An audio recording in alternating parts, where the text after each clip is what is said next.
Keluarga pengungsi Palestina di Gaza menggunakan jeda dalam pertempuran untuk mencari harta benda mereka. Sejumlah warga mencari harta benda yang tertinggal di antara puing bekas rumah mereka.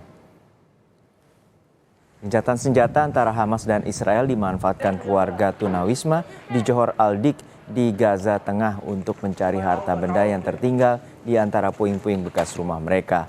Mereka tidak memiliki harta benda, bahkan baju tebal untuk menghangatkan tubuh saat masuk musim dingin.